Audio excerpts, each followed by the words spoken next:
যখন দাজ্জাল আসবে অগণিত নারী ছুটবে তার দিকে। এটা সেই ভয়াবহ সত্য হাদিস যা আমাদের প্রিয় নবী সাল্লাল্লাহু আলাইহি ওয়াসাল্লাম সতর্ক করে গিয়েছিলেন। নবী সাল্লাল্লাহু আলাইহি ওয়াসাল্লাম বলেছেন, দাজ্জাল যখন আসবে পুরুষ তার স্ত্রী, বোন ও মেয়েকে বেঁধে রাখবে যেন তারা দাজ্জালের অনুসারী না হয়।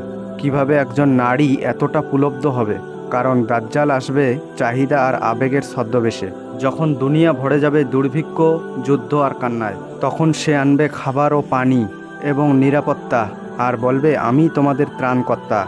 এইভাবেই সে নারীদের আবেগ, ভালোবাসা আর ভয়কে ব্যবহার করবে। আজ পৃথিবী সেই প্রস্তুতিই নিচ্ছে। ফ্যাশন, সৌন্দর্য, বিলাসিতা সবই যেন দাজ্জালের ফাঁদ।